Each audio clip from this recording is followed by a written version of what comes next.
Lá, continuar nossas aulinhas aqui com um tema extremamente importante.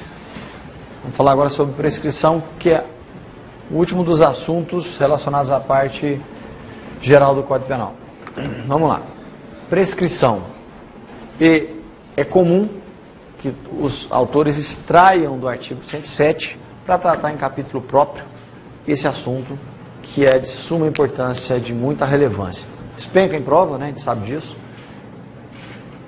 É uma das causas de extinção da punibilidade prevista lá no artigo 107, mas, em razão da sua magnitude, sempre tratada em capítulo próprio.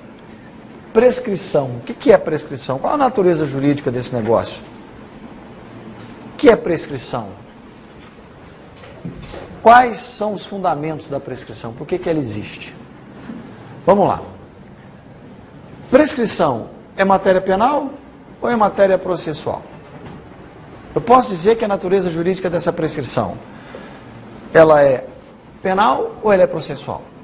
Eu tenho divergência doutrinária aí, tá? Não é pacífico, não é tão fácil como está ali colocado no slide, não. Há autores que entendem que essa prescrição, ela é de natureza processual, fala em tempo, em prazo. Mas veja bem, a prescrição, pela maioria esmagadora da doutrina e da jurisprudência, ela é matéria penal. Por quê? Porque ela mexe com o direito de liberdade. E em mexendo com o direito de liberdade, por óbvio que eu estou diante de uma matéria penal. Tanto é que o cálculo da prescrição, no cálculo da prescrição, eu incluo o dia do começo. Eu sempre incluo o dia do começo. Por quê? Porque é matéria penal. Está lá no artigo 10. Os prazos penais são calculados, incluindo-se o dia do começo. Se eu tenho um prazo prescricional de 10 anos e o fato ocorreu hoje às 11h30 da noite, 11h30, mas 11h30 ficou ruim aqui, eu conto todo esse dia de hoje como o primeiro dia do prazo. Mas só falta meia hora para acabar o dia, não interessa. Se o fato aconteceu às 11h30 da noite, e esse é o marco inicial da prescrição, 11h30, mesmo que aquele dia só tenha meia hora, eu conto um dia inteirinho para efeitos de prescrição. Por isso a conclusão, pela maioria da doutrina e da jurisprudência, que essa prescrição, ela tem natureza jurídica penal. E vocês vão anotar para mim aí, quais são os fundamentos da prescrição? Vamos pegar os ensinamentos do professor Damásio, que está sendo citado aqui pelo professor Rogério Greco. Anotem aí. Primeiro, decurso do tempo. Teoria do esquecimento do crime, né? Passou o tempo, ninguém lembra mais. Isso é muito sério, isso é relevantíssimo. Olha, as chances que você tem numa condenação para um crime, no tribunal do júri, por exemplo, que aconteceu há 20 anos atrás, são muito mais remotas do que um crime que aconteceu há alguns meses atrás. Há um esquecimento, uma acomodação natural pelo decurso do prazo. Não soaria ilógico que, até por questão de segurança jurídica, que o autor do fato fosse processado daí a 50 anos. E aí nós temos absurdos desses dentro do direito penal. Há crimes que são imprescritíveis, a gente vai ver daqui a pouco. O crime de racismo é imprescritível, isso é um absurdo. Isso é uma idiotice, não é? O crime de racismo é imprescritível, ao passo que o crime de homicídio é prescritível. Segundo fundamento,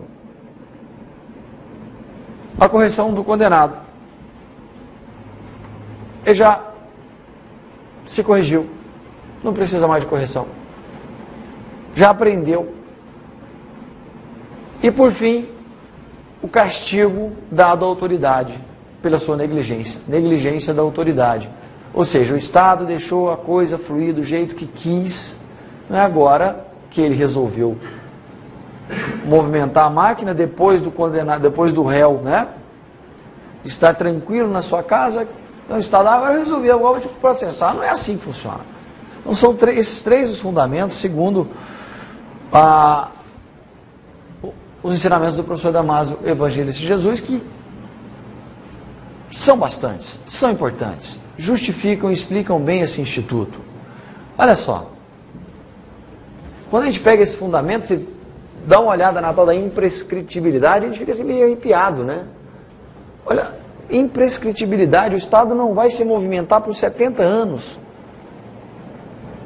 Lá, o sujeito já está com quase 100, né? Quase 100 anos de idade. Lá, há 70 anos atrás, ele praticou um crime de racismo. Daqueles lá previstos na Lei 7.716 de 89. Aí depois de 70 anos, que o cara está velhinho, o Estado resolve processar. Pode. E aí? Que coisa mais esquisita, coisa mais estranha. Cadê a segurança jurídica?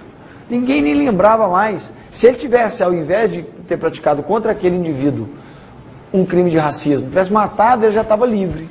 Mas praticou racismo, é imprescritível. São imprescritíveis, vai cair na prova, anota aí. Passa para o slide aqui. Os crimes de racismo, as ações de grupos armados, civis ou militares contra a ordem constitucional e o Estado democrático, que estão previstos como crimes na Lei de Segurança Nacional. Esses crimes são imprescritíveis. Eles estão, essa previsão é do artigo 15, incisos 46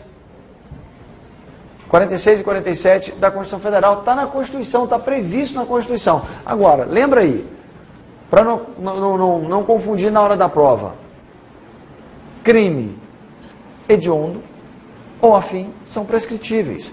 Os imprescritíveis são só esses aqui e mais nenhum, acabou. Tá? Só esses aqui e mais nenhum, absolutamente mais nenhum. Hediondo, hediondo não prescreve. Prescreve. Só não prescreve racismo e grupos armados.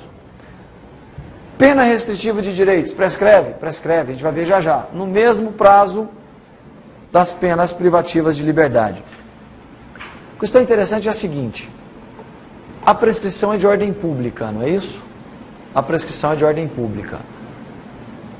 Qual o momento para o reconhecimento dessa prescrição?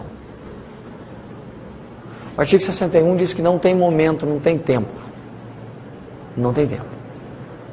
Ela deve ser reconhecida pelo juiz de ofício. Isso quer dizer o quê? O juiz analisou, viu que é matéria sujeita à prescrição, ele deve reconhecer de ofício. Esteja o processo em andamento, esteja em grau de recurso. A prescrição é ato de ofício e não depende da provocação das partes, mas nada impede que haja provocação das partes. Mas o que a gente vê na prática aí? Ao invés do juiz declarar de ofício a prescrição, ele abre vista ao Ministério Público. Não é assim que funciona.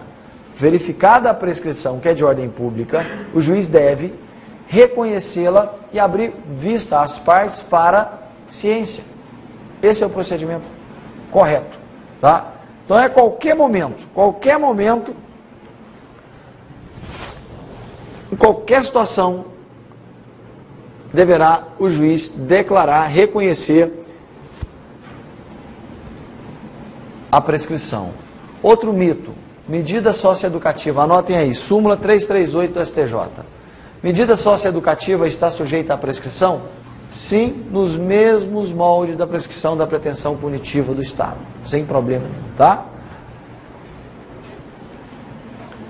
A prescrição penal aplica todos os seus institutos às medidas socioeducativas.